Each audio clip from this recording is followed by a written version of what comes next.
Well, hello folks. It's your bespectacled home inspector once again with another home hint from Border Home Inspection. Today I'm looking at a negative slope around the house, and I just want to talk about this because a lot of you have this problem, and if you don't deal with it, it's going to cause you grief, and it has in this case. So let me show you what I see here and talk about some solutions. All right, so if you look here, if you have a negative slope in a water trap like they have here, it's only a matter of time before you have a flood in your basement. Your basement is not designed to handle thousands of or hundreds of gallons of water in a storm. Weeping tile will do its job, but you have to do your job too to keep the ground as dry as possible around the house.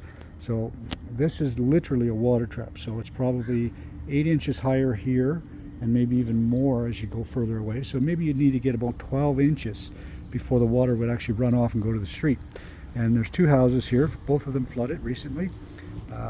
They're doing all they can to move the water away, you can see that, but the roof water is only part of the problem. You also have the groundwater and driving rains and so on. And I know that the people that live in this home, it's the one I'm inspecting, they have lived here for, let's say, a couple decades and never had water come in, and then recently the water came in. And it's those driving rains, those quick storms that accumulate a lot of water. You have to do something about this.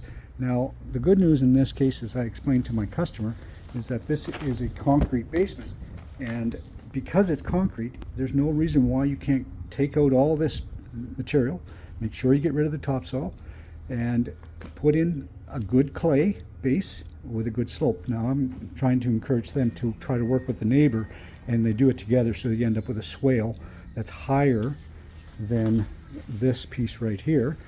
In fact, you take a little bit of that out, and then that will allow the water to run to the street. So if you have this situation, do it before your basement floods.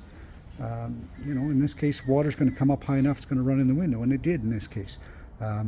So the important part is that you do it with the right materials. Make sure you use clay soil.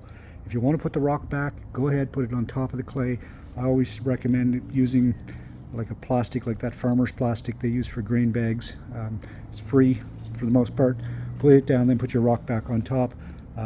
Putting rock down with nothing else is not a good idea. It just makes no sense to me because water's going to go right through it. So, think about it and do it right.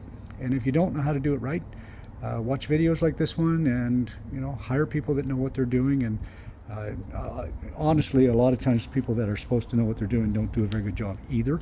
So make sure that it just makes sense to you that water's going to move away. Control the water from the roof, that's number one. Create a positive slope, that's number two. Make sure, I've done dozens of videos here on LinkedIn and YouTube about downspouts and how to do them. Setting them right on the ground like that's not a good idea. Having them tip up style ones, not a good idea. It's you go to work and that's tipped up, and all of a sudden it's pouring water right here. So hopefully that's been helpful to some of you. I know it's a lot of work, but it's also a lot of work and a lot of money to fix your basement. So take my advice and do some preventative maintenance around your house. Make sure that you have a positive slope. I could go on and on about this, but the back here, they have a concrete pad and it still has a little bit of a positive slope. If you're going to put an apron like that around your house, don't be afraid to have 2 or 3 inches of difference between the high side and the low side, because they tend to settle. And if you only have a 1/4 inch per foot and it settles, now you've got a bigger problem, because now instead of some water soaking in, it all runs back to your house. Don't do it. Make sure you got a good positive slope.